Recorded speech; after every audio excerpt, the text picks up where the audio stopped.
Brother Ben here. Brother Ben.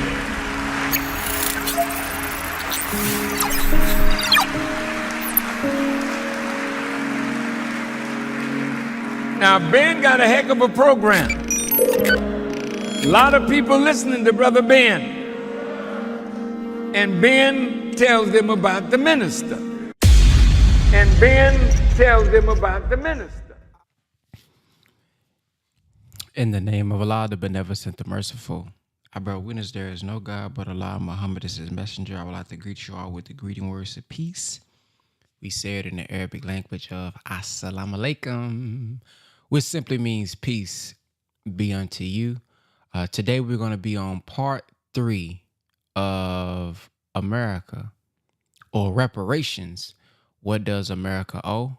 Part 3 of the Honorable Minister Louis Farrakhan. For those of you all who have been a part of the power call, the reason we have been a little inconsistent because we were working on some things behind the scenes with our program, building Wealthy Family. So we've been having some extra meetings, more meetings than we have had lately, trying to get some things solidified. So we've been having some morning meetings and some things done. So that's why we've had to move some things around. So just stay tuned inside of www.thepowercall.net so that you can stay updated on time changes and day changes. However, let's go ahead and get right into part 3 of the Honorable Minister Louis Farrakhan speaking on reparations. What does America owe? Also want you guys to, if you're here for your very first time, to take notes. I want you to write down what stood out to you, because at the end we want to hear, okay, man, this is what stood out for me. This is what impacted me. This is why. So we can have a little dialogue about, you know, what stood out. This is going to be the last part. So we have about, I'll say maybe 30 minutes left. So after this 30 minutes, everybody, you know, take notes and share something that stands out for you. And then we'll take your feedback at the end. So let's get right into it. Did you hear me? Hegel been misusing you.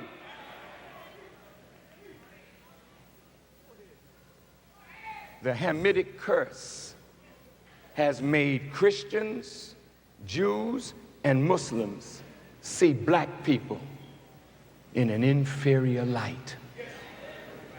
Did you hear me? Hegel, Kant, and Dewey, the father of the American educational system, all of them see blacks and Africans as inferior, and they've put it in the educational system. That's why when I was in the kindergarten, the first thing they taught me was about little black Sambo.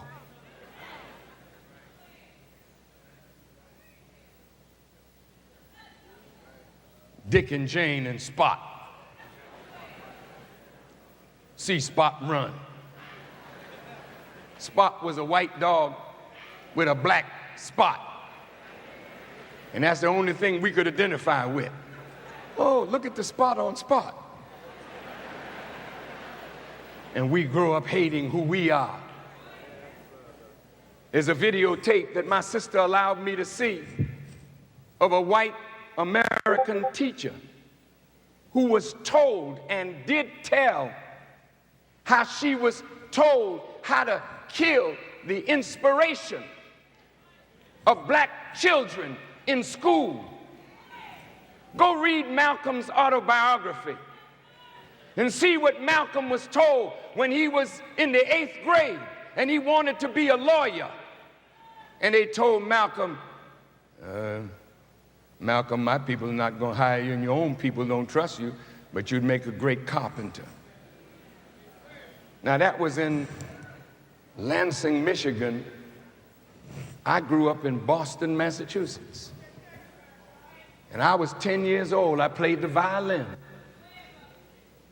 And my teacher asked me, Louis, what do you want to be when you grow up? I said, I would like to be a doctor because I want to heal people. She said, oh, Louis. She said, my people will never hire you as a doctor, and your own people wouldn't trust your medicine knowledge, but you play the violin beautifully. What was she telling me? This is not an accident. You gotta watch your children in these schools. These little black boys go to these warehouses, and they're smart as hell before they get to school, and by the time they're 6 and 7 and 8, they're dumb as hell. Why? There's a program to destroy black children.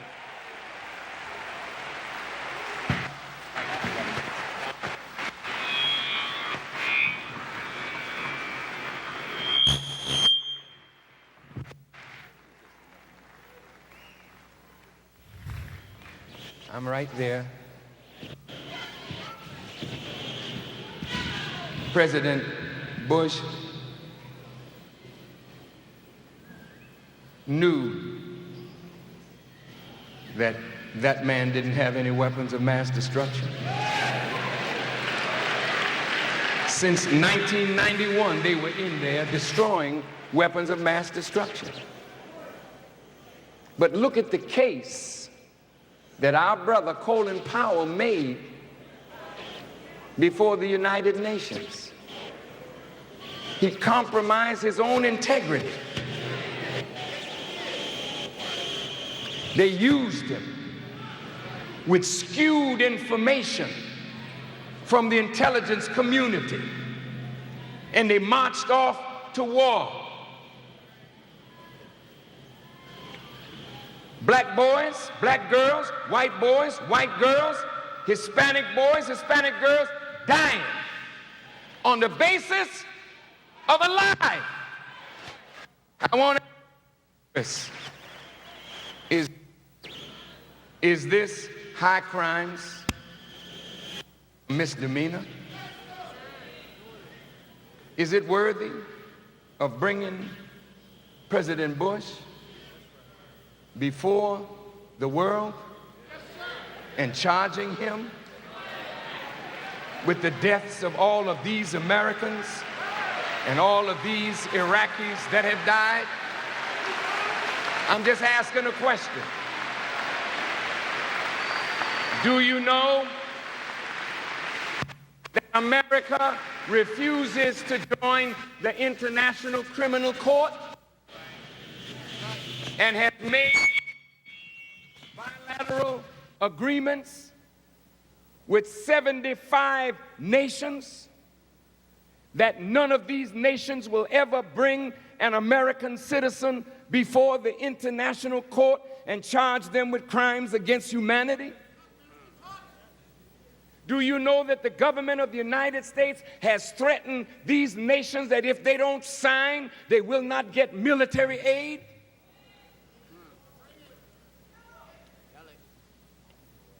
And the lie that they tell is that they're jealous of us and they may bring us. Let me tell you something. In the New York Times about a month and a half ago, they were talking about soldiers in Vietnam.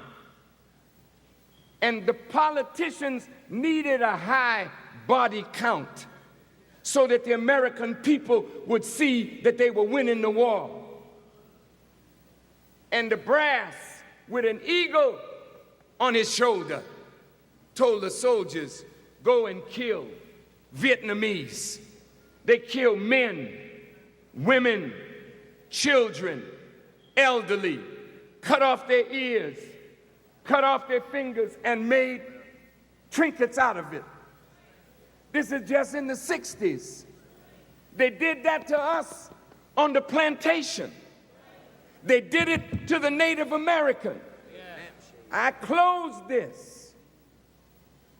Are you, the present generation of whites, any better than your fathers? No, listen. You didn't do it, but the responsibility to correct it is on your shoulders. You didn't do it, But do you have the courage to right the wrong? You did not do it, but you must disprove that you are the children of murderous fathers by showing that you are different from your fathers. But if that bill to study reparations does not move out of committee and get real discussion, then you're showing us you're the same as your father. Right. If when we raise this question all over America, instead of saying we'll study it and we'll do our best to rectify it. Tavis Smiley said that he was on that plane with President Clinton when they flew to Goree Island in Senegal. 1998. And there was a lot of black folk on that plane with the president. And some of them asked the president, President Bush, are you willing, Clinton, pardon me, are you willing to apologize for slavery after seeing the horror of Goree Island? And Tavis Smiley said, some of the blacks on the plane said, you ain't got to apologize for slavery, Mr. President. Or you ain't did nothing like that. That's true. All right, a silly Negro spoke like that. But what kind of character did the president have? Look at the Pope of Rome. Look at the Pope. The Pope said, I ask all the indigenous people of the world to forgive the church for what the church did to the indigenous people. We're sorry. Well, that's a start. The Pope made a start. That's not enough, though, Your Holiness. See the wealth of the church? How did you get it? Are you willing to share it? To help raise the standard of those whom the church crushed? American Christians, you brag about how Jesus is a God of love. And the Muslim God is a God of hate and violence. I just talked about the violence of the slave trade and the violence that continues on our people every day. You say you love? Then do something to repair the damage. The lowest cost to repair the damage in financial terms, some of our scholars say, is around $9 trillion. That's a lot of money. You don't give money to a fool. It has an elastic band on it. They give it to you and pop it. And it's right back in their hands in less than a month. No, no, no. The transfer of knowledge is the start of repairing the damage. Right. You notice Pakistan transferred knowledge to North Korea, Iran, and Libya of how to make an atomic weapon. That's what produces equality, transfer of knowledge. Can you heal us? No, you can't. But you can support our healing. A man came to North America by himself. A man came and he had healing in his wings. A man came and he raised up another man and taught that man, and the healing process began. You can't deny that Elijah Muhammad healed. You can't deny that Malcolm X was a man in the process of healing. You can't deny that Muhammad Ali or Imam Waruddin or Louis Farrakhan and those of us who are the students of Elijah Muhammad have not been in the forefront of healing black people.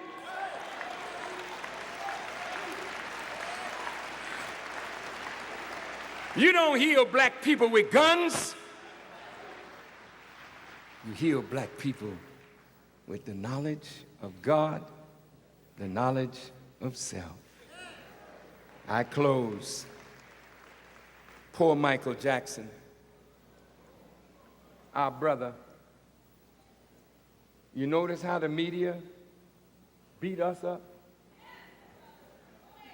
What did we do? The Nation of Islam has surrounded and taken control of Michael Jackson. The Nation of Islam, that hate group. They have played the race card. The Nation of Islam, that fringe group. We work in corporate America, and ain't nobody said we took it over. Some Muslims have even worked in the White House. If they had taken it over, the color would have changed. Might have been called a yellow house or a black house or a brown house. But we didn't take it over just because we were there. Members of the Nation of Islam secure a lot of black professionals in entertainment, in sports, and in other fields of endeavor. Nobody accuses them of having come over to the Nation of Islam. It's a job. We're not there trying to convert the brother. It's a job. He had security around him.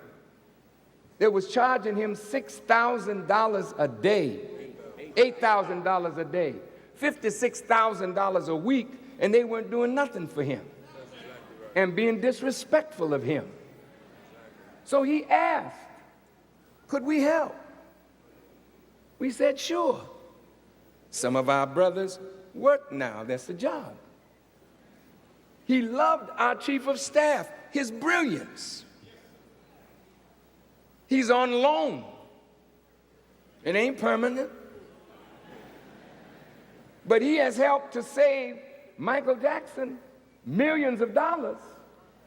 And I ain't going too much further. But he ain't running Michael's show. Why then are they saying this?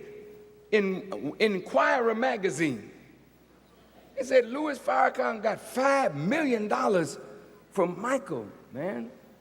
And some dude got a tape that Farrakhan taped Michael and he confessed at Mosque Mariam. Oh, these are liars, liars, liars. Do you know Farrakhan has never asked Michael Jackson for as much as a dime or as little as a penny. Farrakhan is no whore. You don't buy me with a nickel, a dime, or $1 million, or $10 million, or $100 million. We as Muslims follow the Quran. We do no favor seeking gain. You say, we played the race card.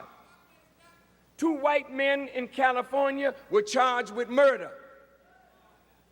Their bail was $1 million. Michael Jackson charged with lascivious and lewd conduct with a child, $3 million. Who played the race card? Who played it? We don't believe Michael is guilty. And there are a lot of people that know the mother who is accusing him and the little boy that he helped to heal, and they don't believe that Michael is guilty. What happened to the presumption of innocence? See, black people are always guilty until they're proved innocent. White people are innocent until they're proved guilty. You see that Hamitic curse? is always working. I pray that Michael Jackson will come through this, but I believe I know why he's under attack. See, when you're allowed to become that popular, where people all over the world love you, and some even worship him and look at him as a Lord, this is the truth. You've seen those videos where women just fall out over Michael, right? Michael is growing in consciousness. That's what makes him dangerous. Consciousness plus money means power. And if he would make an album saying, they don't care about us,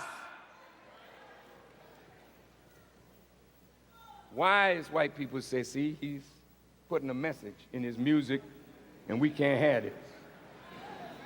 See, they're a little smarter than the slave master was when we used to sing, everybody talking about heaven ain't going there, heaven, heaven. We were talking about white folk not going to heaven. They talk about it. But if there's a just God, unless they change,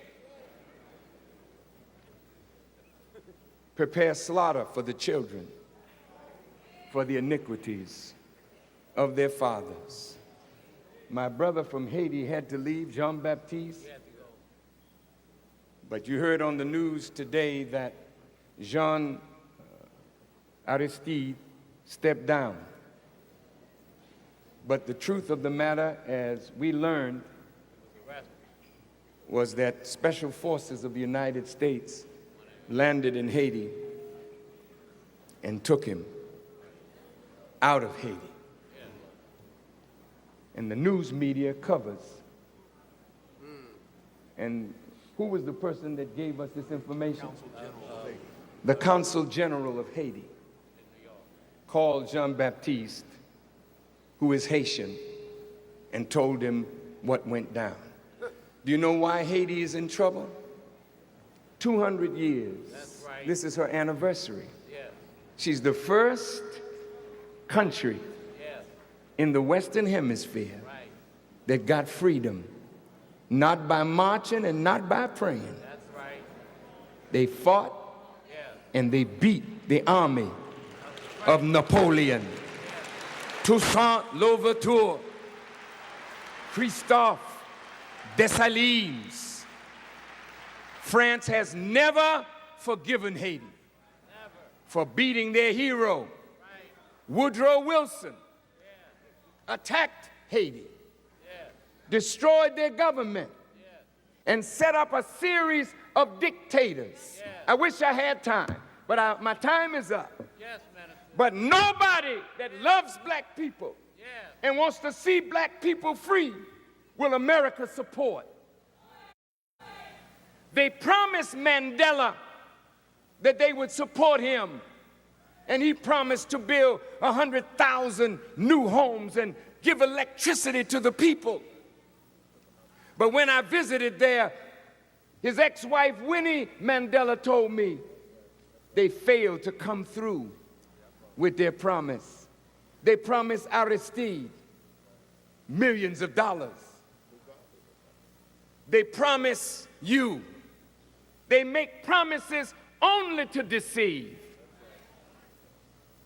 I don't know Aristide's guilt or innocence, but I believe he was a man of the people. He was a man for the people. And any man like that is a danger to the corporate interests who want to invest in third world countries and take over their resources. You have to understand Satan. I'm going to close by reading you something from Paul Harvey. You know Paul Harvey? God. He's a great radio personality, and he wrote something called If I were the devil. Oh, brother, you got to help me find this thing. If I were the devil. I'll get it. Give me 1 second. Oh, man, come on. Brother Arif, come here and find that for me, please. Because it's so important to read it. If I were the devil, he said, I'm going to start it. He said, I would work to take over the most powerful nation on the earth if I were the devil. I would gain control, he says, of the most powerful nation in the world. If I were the devil, I would delude their minds into thinking that they had come from man's efforts instead of God's blessings. I would promote an attitude of loving things and using people instead of the other way around.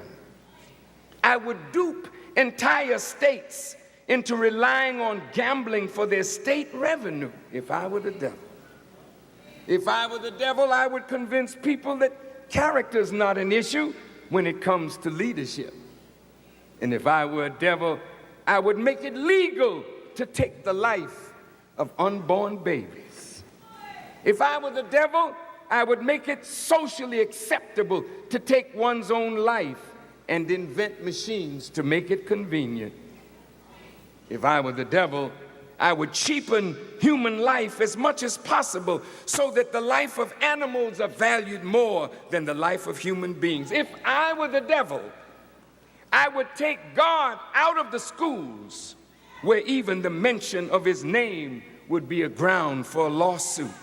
If I were the devil, I would come up with drugs that sedate the mind and target the young, and I would get sports heroes to advertise them. If I were the devil, I would get control of the media so that every night I could pollute the minds of every family member for my agenda. I would attack family, the backbone of any nation. I would make divorce acceptable and easy, even fashionable. And if the family crumbles, so does the nation. If I were the devil, I would compel people to express their most depraved fantasies on canvas and movie screens, and I would call it art. And if I were the devil, I would convince the world that people are born homosexuals and that their lifestyle should be accepted and marveled. If I were the devil, I would convince the people that right and wrong are determined by a few who call themselves authorities and refer to their agendas as politically correct.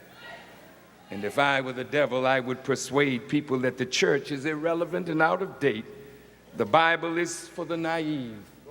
And if I were the devil, I would dull the minds of Christians and make them believe that prayer is not important and that faithfulness and obedience are optional. If I were the devil, I guess I would leave things pretty much the way they are. Let's give a hand to Paul Harvey. The devil has taken America. Satan has taken America. And I would advise Jews, Christians, and Muslims to rise up against the satanic powers that rule this great nation. What does God promise? Judgment. And afterwards, we're coming out with great substance. What does God promise? He said, I will take the prey from the mighty and deliver the prey from the hands of the mighty. What does God promise? I will spend all my arrows against Babylon. What does God promise? If you don't give us justice, he'll take the kingdom from whom he pleases, and he will give it to whom he pleases. What does America and Europe owe? They owe everything to Africa, the transatlantic slave trade, and all Europe and America must repent or be destroyed from the face of the earth. Thank you for listening, and may Allah bless you as I greet you in peace. Assalamu alaikum.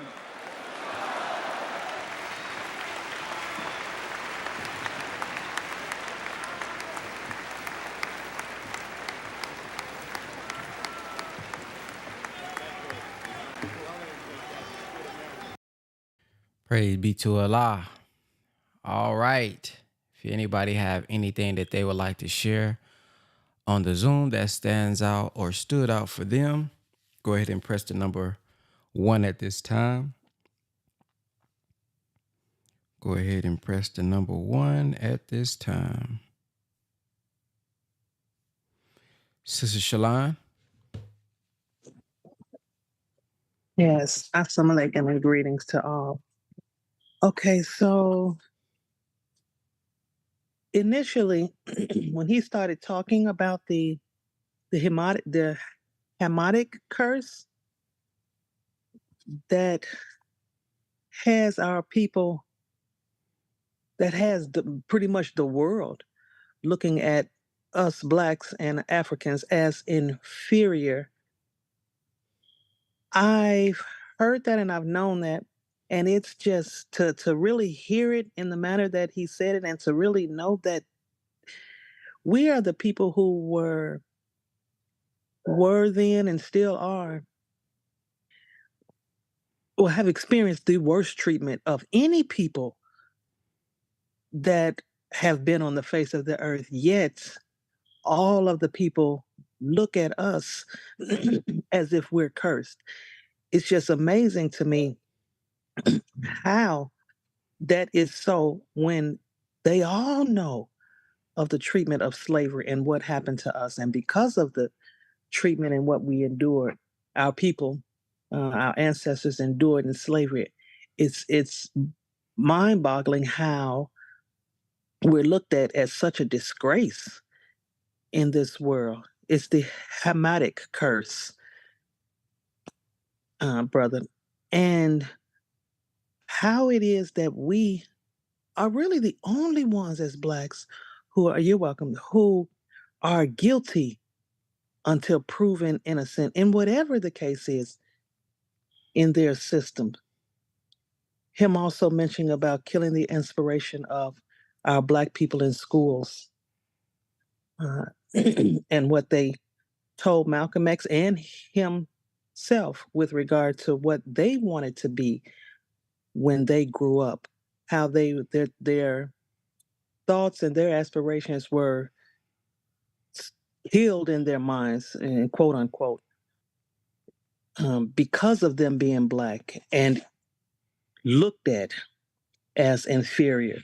So there, we also have to truly, truly be thankful for Muhammad University being brought to our children. When he said this present generation, no, the present generation didn't do this, but we all know that they benefit so greatly from slavery and what it did to us. And I don't see them, and I don't want to say that in a negative aspect, but these people could care less about righting the wrong of the benefits that they have received. And for them to feel that they don't have to apologize for slavery is also mind-boggling. Yes, as he said, the Pope said some type of an apology, but reparations is what is necessary, not just the apology for it, the supporting our healing is what's absolutely necessary. As the minister pointed out, help heal our people, as Master Farrakhan Muhammad did when he came over here, his main purpose for coming over here. And then the Honorable Elijah Muhammad's purpose was healing our people, as Malcolm X, as Minister Farrakhan as well.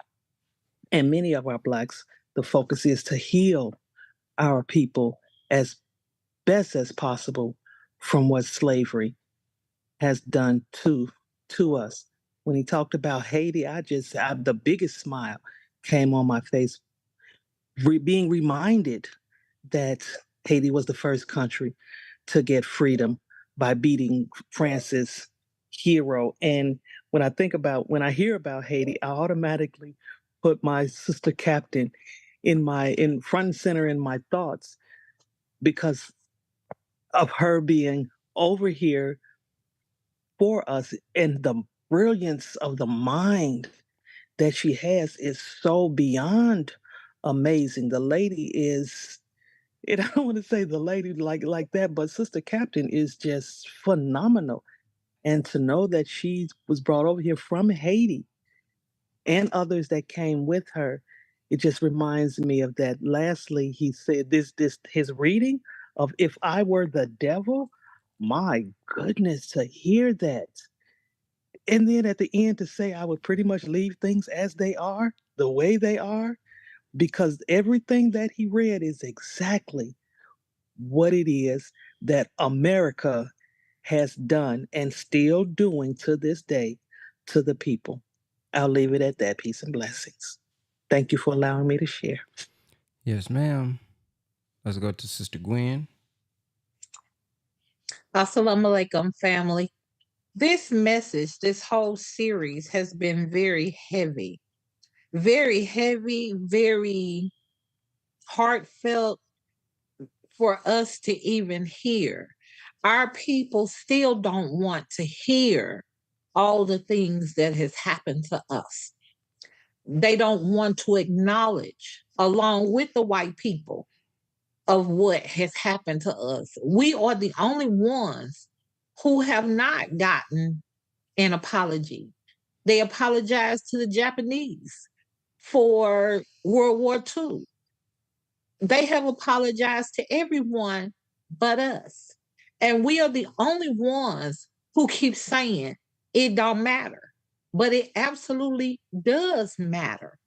And when he said, watch your children in these schools because there are programs to destroy Black children in the public school system, think about it. Your children are in school for 6, 7 hours a day. You have them for maybe 3 because they come home, you feed them dinner, they take a bath, they do their homework, you kiss them goodnight, and then you put them to bed and send them back. Who is really rearing your children if you are not paying attention to what they're getting in the school system? The city of St. Louis, where I live, just killed the guy. Well, I don't know if you would call it killing him. I don't know what they call it. Anyway, he was in prison for more than 20 years. They have been fighting, saying he did not do it, did not do it, did not do it. They executed him yesterday. The district attorney, the prosecuting attorney, both tried to appeal this execution. The governor denied it. The evidence that they had, they said was tainted 20 years ago. But they found some of the stuff that was from this robbery and killing in his car. So that was what convicted him. They executed him on evidence. I mean, when your prosecuting attorney says that the evidence was tainted and there was nothing, no fingerprints, no nothing, that's a shame. That's horrible. But again, we don't protest that. Again, we don't stand up for that. The only one that does is the family of the victims. Assalamu alaikum. Thank you, sir. Wa alaikum salam. Brother Daniel.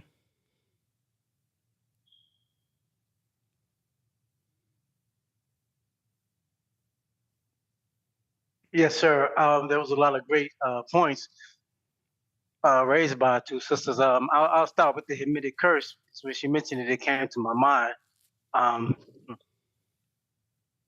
all of the madness that our people are going through right now is tied to that curse, with special emphasis on the entertainment industry. We know that's ran by. We know who that's ran by, and it's tied to the Hamitic curse. So with all of the things that we see going on with our family in the entertainment industry, they are totally on a plantation and being totally affected by those unrighteous Jews who run that industry. So, and we are still suffering, even outside of the industry, we are suffering from the Hamitic curse because all of the evil and white supremacy was pushed through that curse.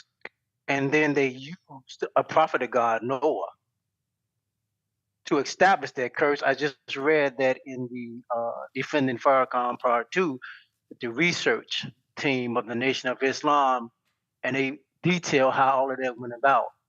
Also, he mentioned the educational piece where a white woman admitted that she purposefully sabotaged black men who wanted to be something great.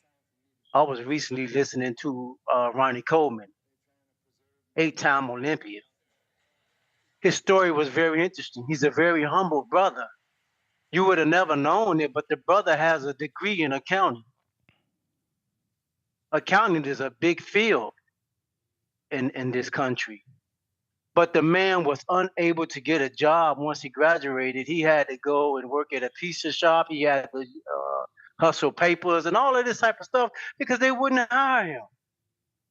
He finally became a police officer, and that's where he finished his career outside of being a bodybuilder. The man was a police officer. He enjoyed his job, but he's an accountant being a police officer. And it's not funny, but I read in Defend the Farrakhan where there are many PhDs, many master degree persons working as janitors, fast food industry, postal workers, and all this type of stuff. So they sell us the lie that if you get the paper, then you can make it. That is a lie. I ran into a woman when I was out soldiering, and she was a master degree person, and she was in her upper age. She was retired. She said she can't even get medicine. She having trouble just getting medicine. I'm like, look at this. America poured out all these false promises, and people spend all this money on school, and they can't make it in this nation. So that stood out. Also, when the minister talked about how a fool and his money will soon part, he said the greatest thing we need is the transfer of knowledge. Then he juxtaposed that immediately too. We need the knowledge of God's self and the enemy of ourselves, which of course, this is why he's up there teaching. He represents that. This is the type of repair that we need. So when Allah, not if, when he makes good on his promise and gives us the land and things that we are deserving of, justice wise, we won't be a fool in that land, in those things that we would get and give it right back to the enemy or look to segregate with those whom we are trying to free ourselves from. So those were very powerful points, and I'll come back around if there's time. Thank you. Yes, sir. Thank you for sharing. Sister Jamie? Assalamu alaikum and good morning, family. This message was very powerful. It reminds me of Torchlight for America and how the minister lay out a basic plan of what we need to do. The problem with a lot of us is that we're trying to continue to try to integrate into a burning house. God already gave us the way, which was separate.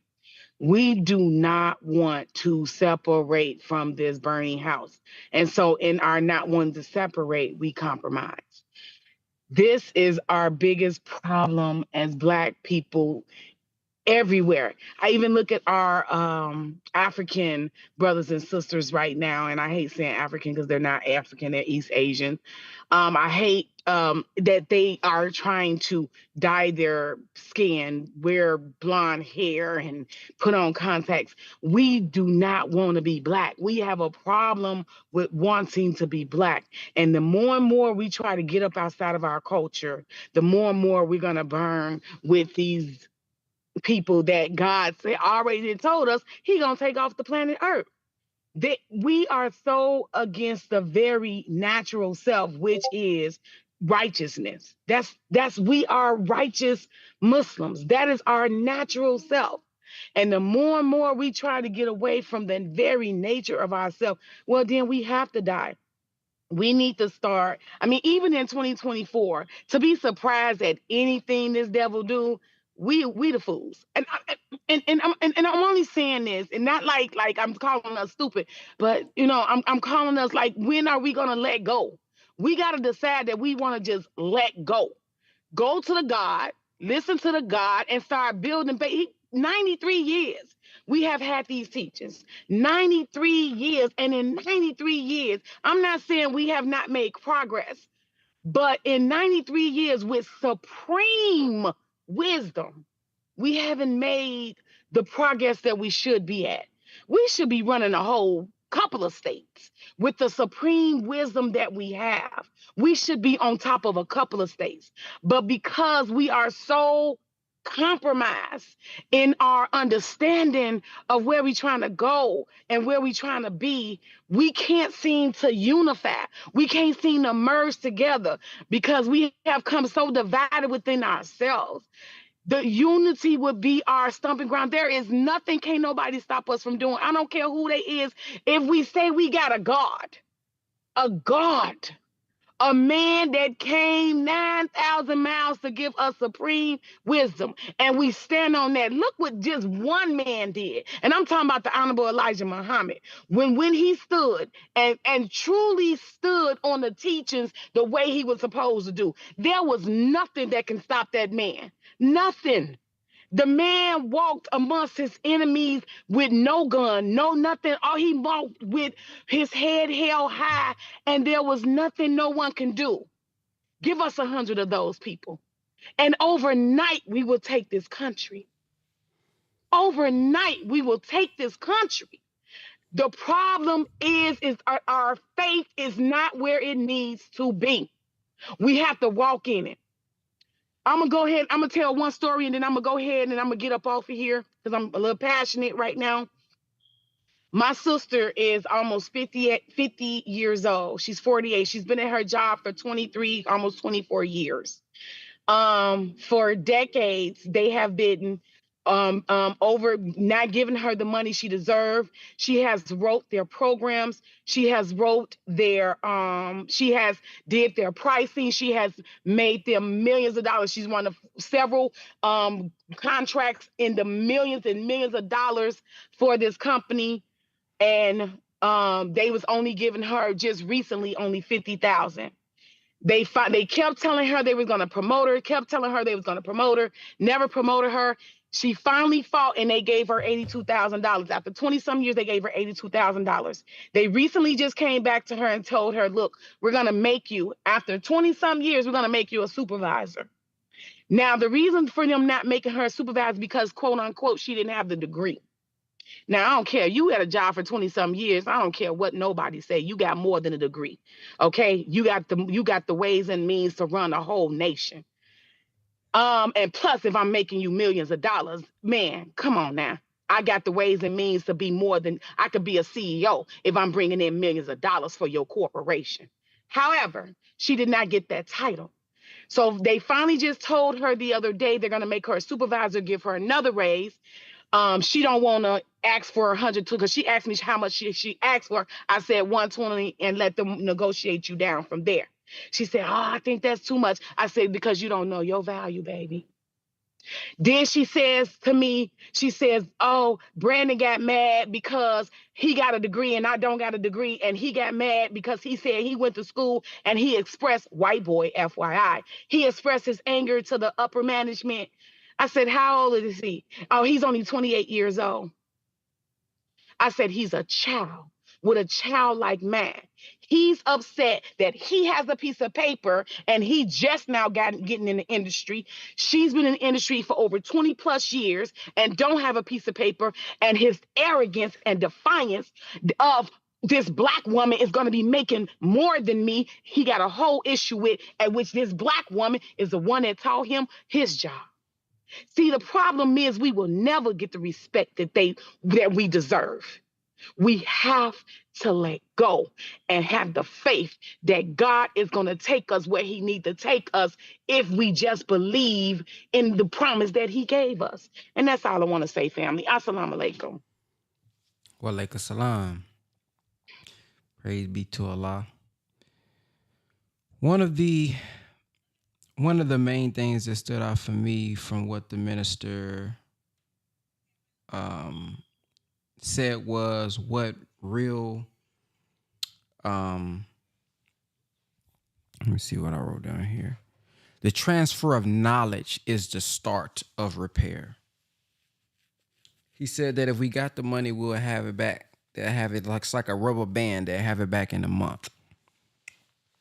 And I know many of us don't like to hear that. We just want to, man, just give us our money. Don't worry about what we do with it. But if it's really about repair and not just about getting some money, we have to account for that knowledge is needed on what to do with the money. We hear about these stories of athletes, and I've been watching these. I mean, I encourage you guys to watch it. Some of these podcasts where you hear NBA players. I seen a brother break this down the other day. So cold, man. He broke it down like, bro, after 5 years, you pretty much go broke because you've been playing basketball all your life. They got to pay NBA dues, so they got to pay 50-something thousand, whatever, per year. You got this house, you know what I mean, that you bought. You got family that you paid all this money for. You got agents, you got financial advisors. He said, man, by the time, you paying down all this stuff and you got dues, after 5 years, you ain't got nothing because you don't know what to do after basketball. You don't know what to do. So if we can have 10 million, 5 million, but if we have a lifestyle and then we don't know what to do with the money, they're going to get it back in some type of way. Jewelry, home, whatever. Like if we don't own the businesses, a lot of the money going to go right back to them. If we're not conscious enough to even do something for ourselves, to strive to build something for ourselves, to strive to build an institution for ourselves, there's no real benefit. So the minister says down here, which I wrote down as well, consciousness plus money equal power. And there's a lecture where the minister says, the minister talks about something where he says wealth and wisdom, same thing. But he in this other lecture mentions wealth without, he says they either want us to have wealth without wisdom or wisdom without wealth.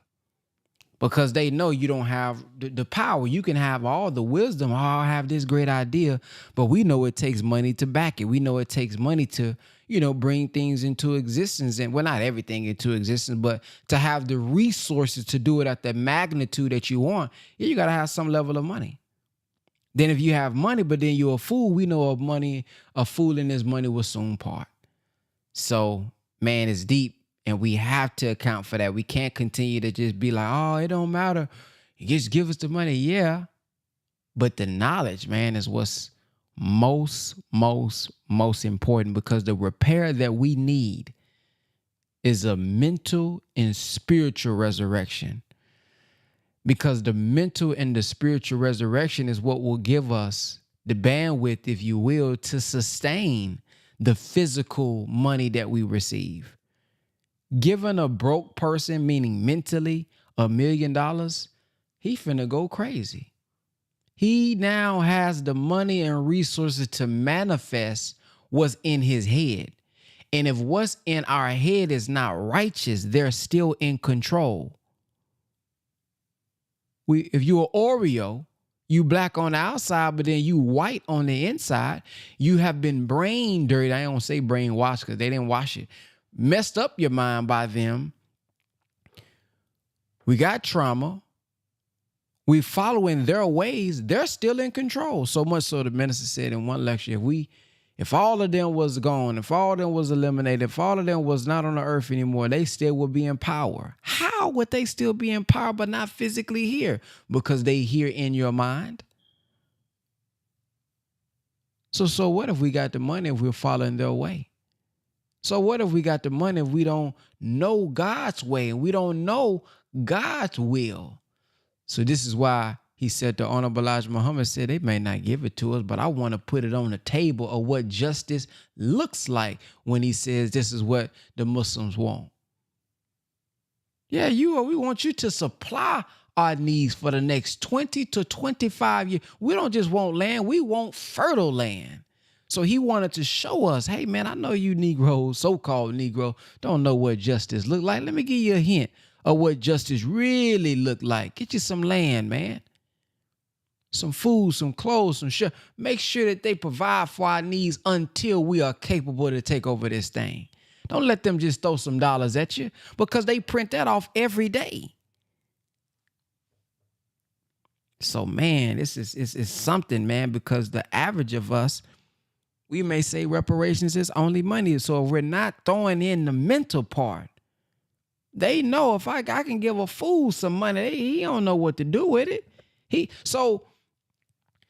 I'm going to end with this. Our student minister said this one day. It made so much sense, man. He said, you can be going to the study group.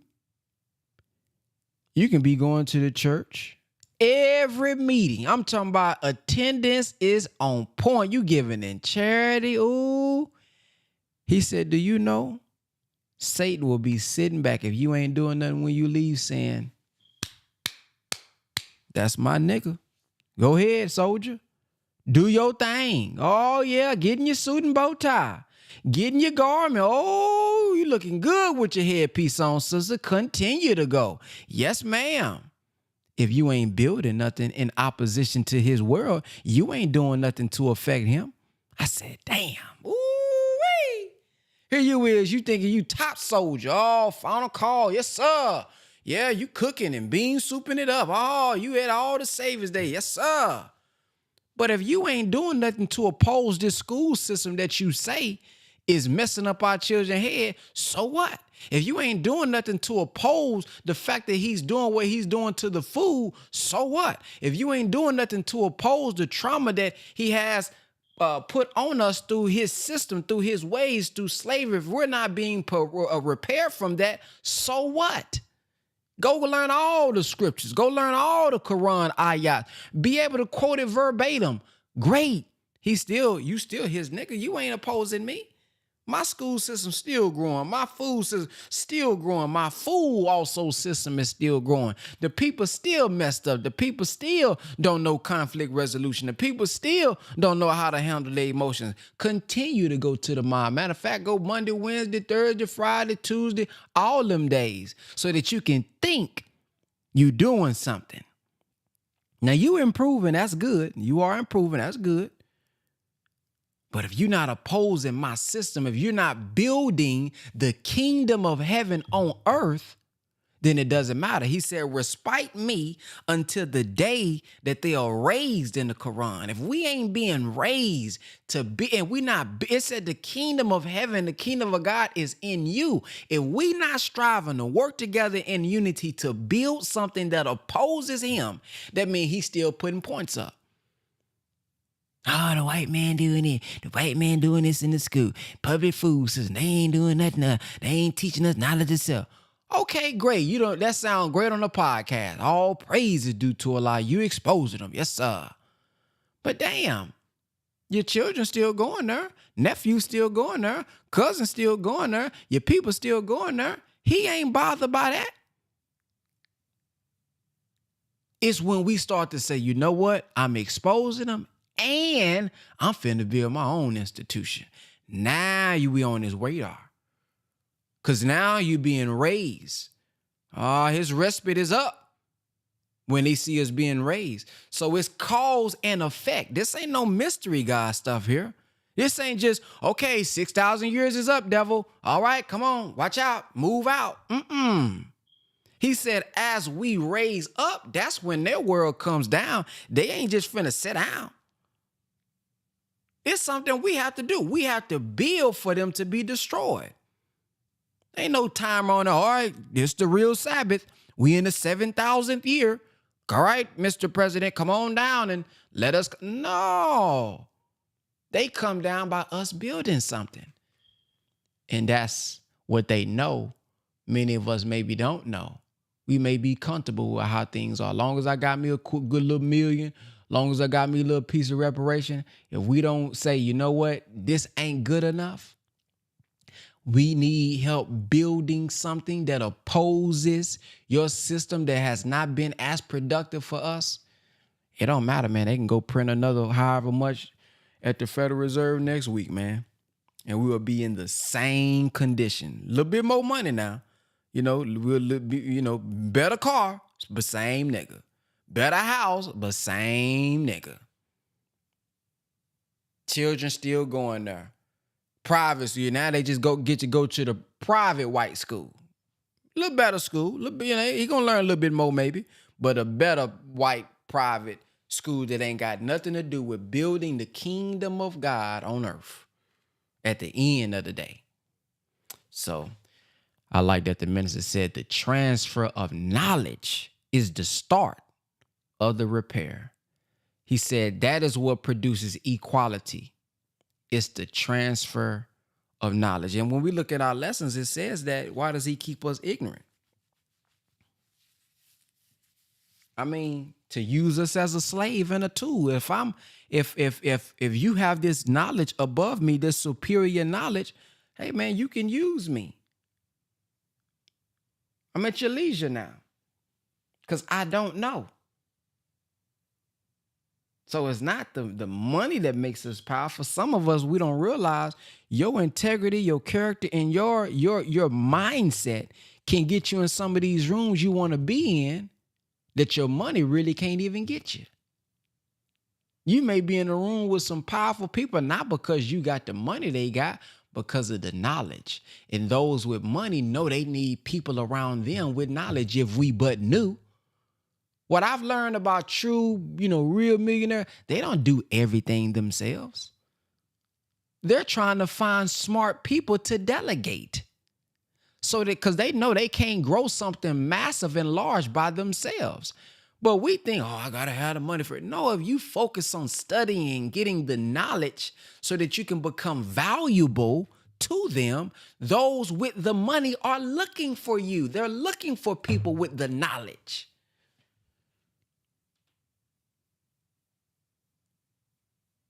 So let me get up off of it. But anybody else have anything that they would like to share? Person number one, if you have anything that you would like to share before we close out. Let's go to Brother Daniel. Yes, sir. That was powerful, great brother. Sister said something about 100 Farrakhans. That's what the most honorable Elijah Muhammad said. If he had 100 Farrakhans, he would take the country overnight. And that don't mean speaking like he speak. That's commitment. That's having the mindset that I'm gonna put it all on the line to be in obedience to Allah and His two Messiahs. Something else that stood out to me as I was thinking about it is the timeliness of this message. Here we are 20 years later. Reparations still haven't been introduced. The Haitian family is in the news in a very negative and wicked light. But our people don't understand the Haitian history, that they whipped Napoleon and still are under sanctions and under the wicked hand of America and Europe because of that victory that they had. The Honorable Minister Louis Farrakhan said that the Haitians were more rebellious to the rule of white people than the ones in America. We were more submissive, so they wasn't able to enslave the Haitians. This is why many of our great leaders had Haitian parents from that region. The Honorable Minister Louis Farrakhan, Malcolm X, and Marcus Garvey. These are some of the, we have to look at their bloodline and what they carry, no wonder. And then, the silly divide that we are being pushed into, this nationalism, where our people are looking at them from that area and calling them immigrants, and they're not American descendants of slaves, they from over there.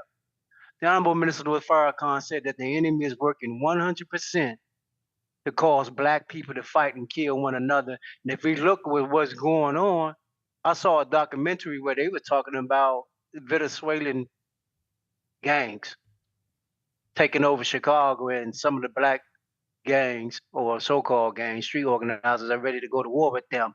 I don't know the validity of that, but nonetheless, they're pushing a narrative because they want us fighting one another so that the true enemy can sit back like he's always done and watch us slaughter one another. This is why the divine guidance and the saving that we're getting from the coming of God and the raising of his two messiahs, and that transfer of knowledge and guidance is so important, because we're going to wind up dying and becoming casualties, being integrated with America. We're going to wind up dying and killing one another, and then we're going to sit back and watch it. So we're in a danger zone. And it's really time for, I'll speak to myself, to really embrace this message fully and be more committed to this work, because now we're at the time where all of these things are being fulfilled. And Honorable Minister Farrakhan mentioned judgment and how this is the weapon that's going to get us what we are owed. But as he said, in the time of what must be done, this is not just for the enemy. The more that I and we learn, the more we are responsible for that great knowledge that has been transferred to us. So as Brother Ben was saying, we gotta get to work. We can't sit around on our hands, because we might end up getting in the way of a belt that's swinging that wasn't intended for us. But by standing still, we get hit. So that's all I wanted to point out, family. Thank you. Yes, sir. Well, thank you all for coming to your power call this morning. If any of you guys were wondering, I know I said this in the beginning, but some of you all may have came on a little late. Don't know if you guys have seen, but we're working on something behind the scenes, and we've had meetings in the morning lately. So when we have meetings in the morning, I will push the power call back or push it back to another day if we don't. So we'll be back on our regular schedule here soon, or I'll just let you guys know about an updated schedule if anything changes. But just putting some work in behind the scenes on you guys' behalf, and we'll keep you guys updated as things kind of progress a little bit forward. But I think you guys, it's gonna be well worth the wait, and we're definitely going to, just to let you guys know, incentivize those of you all who are still active members of Building Wealthy Families in just a few days. Well, not a few days, but few weeks, months. Those of you all who are still active, you guys will be rewarded for sticking with us during this growth process, during this learning process. We are discussing ways to reward you guys for sticking with us as we grow, scale, and teach and grow with you guys. So there will be some updates even to our curriculum to make things a little bit more seamless for you guys, especially make it easier for those who join a little late. I know those of you all who have been with us since the beginning and live, you guys may be a lot more caught up in understanding than those who may come in. It's kind of hard to maybe know where to start with the replays and things of that nature. So we are working on that. So just know we're working behind the scenes. So if we miss a power call, it's not just because, they just don't want to do it. No, it's because we're working. Sister Alexis came here in the city.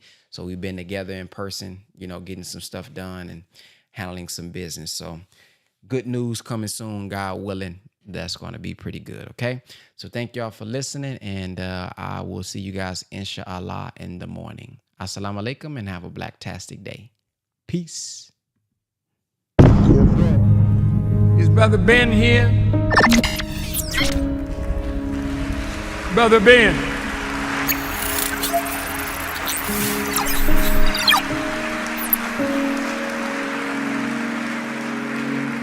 Now, Ben got a heck of a program. A lot of people listening to Brother Ben. And Ben tells them about the minister.